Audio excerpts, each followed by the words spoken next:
Hey, what's up guys, Bajheera here. So, I don't normally do Duels videos just because Duels aren't my favorite thing to do in the game, but I think that a lot of people do actually enjoy the occasional Duel video that I have done, and I got some awesome Duels in the live stream the other day, so I figured I'd share them with you.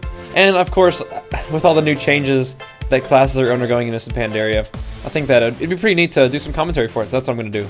So in this first duel, I'm dueling against a warrior named Pifzors, and I've fought against him before, while he was Alliance and now while he's Horde. He's a very good warrior. A lot of the warrior versus warrior duels, I mean, you're going to end up doing your best to match cooldowns. When they, you know, charge you, you're going to want to try to get away and charge them, and shockwave before they shockwave you, that sort of thing. So obviously getting the first move on these guys is going to help out, but most often, warrior versus warrior duels sort of boil down to just tanking each other in defensive stance while second wind is ticking, and doing your best to switch into battle stance and switch into your two-hander when you can stun them. So you hop out away from them, get them in a charge stun, whip your two-hander out, go in battle stance and try to deal some damage, get some rage back, and then once they, you know, are gonna get ready to charge and stun you, you want to pop into defensive stance to do your best to tank their damage. So right there, I'm able to charge in, get them in a shockwave stun, and finish them off. Honestly, I haven't tested out sitting in defensive stance with a two-hander out that much, but I imagine it's probably just about as viable as having a one-hander and shield out, maybe even more so. But for me, the way my macros work, the way I'm comfortable playing, I ended up sitting out with just a shield and a one-hander out, just to try to get some extra block, maybe some extra armor. But I imagine that having having a two-hander out just while in defensive stance will probably be even more effective. So in this duel, I'm dueling against my buddy Skeets. He's a Gladiator Death Knight, testing out Warrior versus Death Knight duels. I think he was lagging in this duel, but what I found out with Death Knights is you need to really, well, this has always been the case with Death Knights. When you're dueling a Death Knight, you need to be definitely the more aggressive dueler. You need to get out ahead of them really fast, pop cooldowns, pop your offensive cooldowns, and then once they have a chance to hit you, once you get them on their back foot, you need to pop defensive cooldowns to make sure that you can mitigate as much of their burst as possible. So, Death Knights are a pretty rough duel, and I'll show you some, maybe even some losses later on in this video against some Death Knights. Alright, so this is against the Fire Mage. Mages are no joke. They've always been a hard duel for a warrior. They're going to do a bazillion damage to you right in the beginning before you can do anything to them. So what ends up happening is you have to rotate your silences, your charge stuns, your shockwaves, and your defensive cooldowns and your reflects as best as you can to mitigate that burst that they're going to put on you in the beginning. As they slowly begin to run out of cooldowns, as they slowly begin to run out of CC, you're going to be able to stay alive by playing defensively. And I don't just mean, you know, having second wind OP tick all day and never die. That's not really the way it works. A mage will kill you if you don't play smart. That's just how it is. Second wind is nice because it allows you to benefit from your defensive playstyle. And without second wind, I mean, playing defensively wouldn't even matter because you just die anyway. So anyway, I'm here able to get reflect on his deep freeze while in defensive stance, while making sure that I'm rotating my stuns there, shockwave, and my silences and my reflects, just to make sure I'm taking as little damage as possible, while being mindful of dealing damage of my own.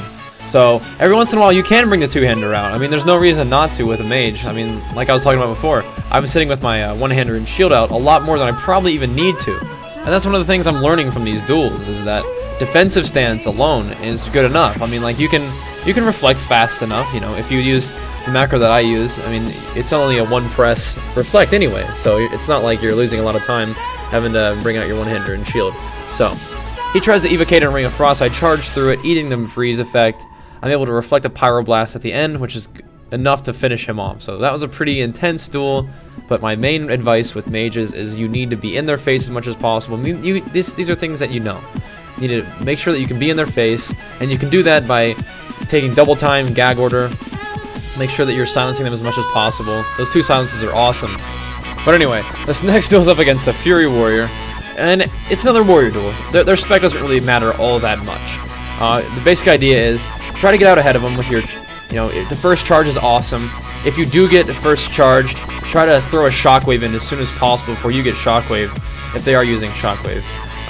I'm using double time, so I can do things like that. Even if I do charge them, I'm able to heroic leap away, get a charge stun. Because in that charge stun, you can get a mortal strike up. You can get a hamstring up.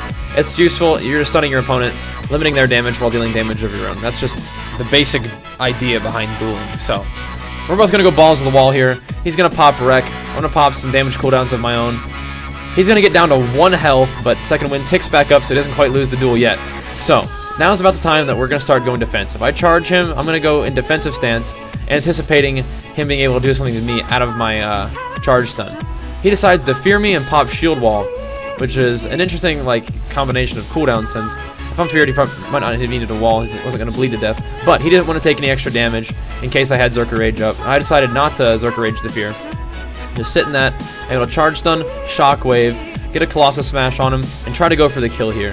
He's going to kite away just a little bit and charge stun me, which is just enough to keep him alive. I'm realizing that I'm about 20k health here, so I'm going to pop my own shield wall, not wanting to get executed while I'm in battle stance. So he's going to try to kite away. Once again, I'm going to charge stun him.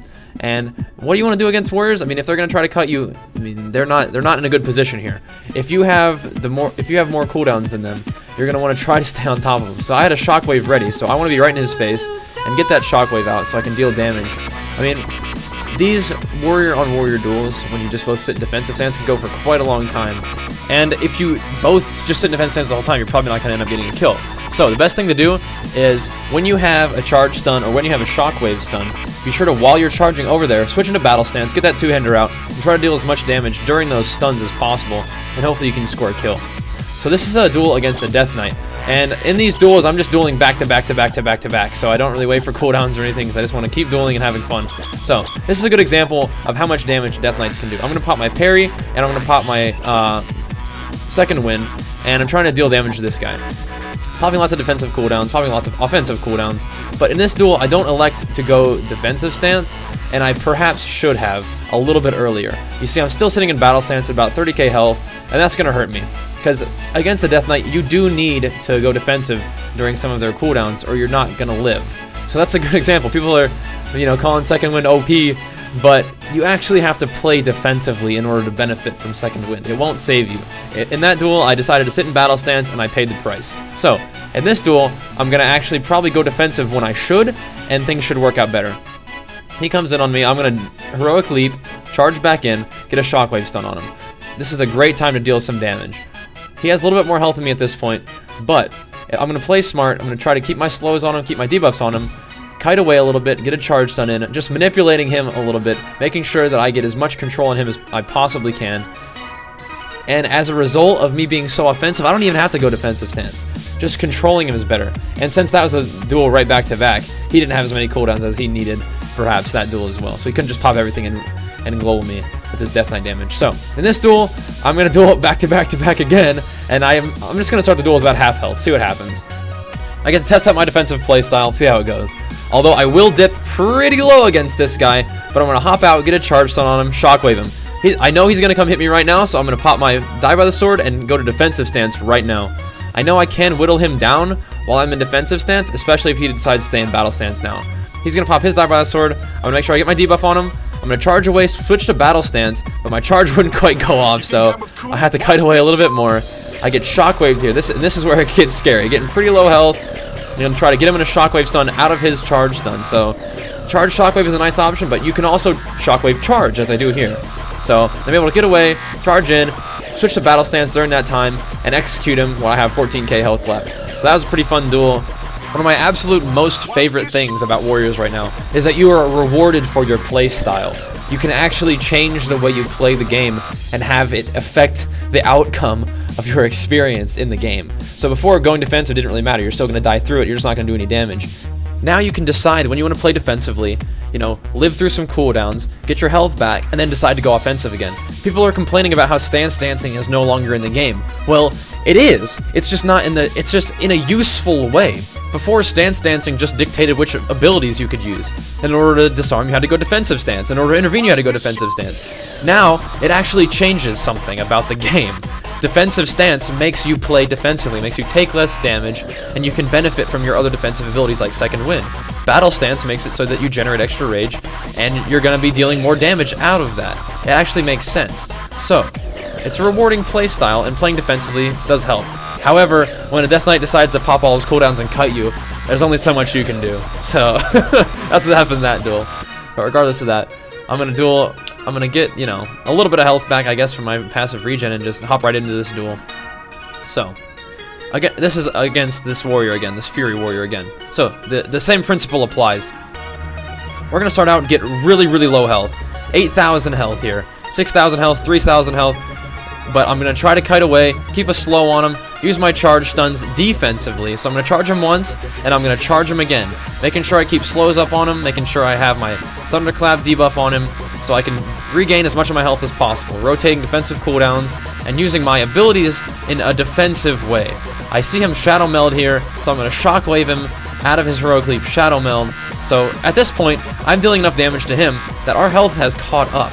My defensive playstyle has helped out a lot, and now it feels good to play a warrior now. So once I go defensive long enough, and once I've caught up, and I get him low enough, I can pop my battle stance and some offensive cooldowns, and get a ton of damage on him, getting a huge lead in the duel. But since, you know, he's a warrior as well, he can pop shield wall, play defensively, stun me, and maybe whittle me down a little bit more to catch up in terms of our HP pools. So at this point, I'm going to try to kite him away a little bit. He can charge me. I couldn't quite charge him there. That's okay. So we're going to just keep trading back and forth. I actually want to kill his Tentacle here, because Tentacles are game-changing in Warrior vs. Warrior duel. That extra damage will win or lose a duel for you. So he walks in front of me. I'm going to get a Shockwave on him, go into battle stance, get my two-hander out, try to deal as much damage as possible. I see him going away for a charge stun, so I'm going to go defensive stance, but he's actually just trying to kite away from me. And I don't want to let him do that, so I'm going to Heroic Leap over there, charge stun, make sure that he can't just sit there and recover his HP. He's going to Shockwave me and run away once again. So at this point, you know, we're at approximately the same health. I don't think I have very many offensive cooldowns coming up, but I do have a Shockwave ready. So I'm in battle stance. He's catching me with a little bit of damage in battle stance, so I'm going to go defensive stance, reapply my debuffs, reapply my slows, try to get a little bit of distance so I can get another charge stun in. He Shockwaves my charge stun, so I'm not going to go battle stance just yet. We're going to keep fighting each other in defensive stance, mitigating the damage, try to whittle each other down, wait for some cooldowns, and look for a good opportunity to burst. My opportunity to burst comes here. I'm going to Heroic Leap his charge stun, charge his Heroic Leap, and then I'm going to Shockwave him, whip out my two-hander, go into battle stance, and try to deal some big damage here. Maybe even go for a kill and win on the duel. He Shockwaves me. At this point, I'm stuck in battle stance. I'm spamming my defensive stance shield key, and I get a Die by the Sword off, which is great. It comes up just in time, and a Rallying Cry. So my defensive cooldowns come up just in time for me to really regen past him in terms of health. He seems to be doing the same thing. He's got his commanding shout on, but I'm going to get him in a Shockwave stun, get out my two-hander, deal some damage here, get him below 20% health. He Shockwaves me, so I can't quite execute him. He's getting good damage on me while I'm still in defensive stance, though, in the stun, which is great. I've got my two-hander out, meanwhile still being in defensive stance. Once again, I'm going to Heroic Leap out, get him in a charge stun while his Die by the Sword is up, because you can't parry when you're stunned. So I'm able to get him in a charge stun through his Die by the Sword, then once again a Shockwave stun through Die by the Sword, and get in a nice 25k execute to finish that duel off. So I didn't really like dueling all that much before, but now that warriors are so rewarding in terms of how you change your playstyle can really change the outcome of what you're doing, rather than going defensive means nothing besides you're not going to do any damage. So it's actually really a lot of fun to play a warrior, lots of cool things that you can do, and it feels really good to actually be a viable class again. So if you guys like these duel videos, I have more duels I can show you and do more commentary. I don't feel like I'm that good doing commentary for duels right now. I kind of just like talk about whatever. But if you enjoyed this video, I'm happy to bring out more. Just let me know in the comments and a thumbs up. Thanks for watching, guys, and I'll see you next time. Peace!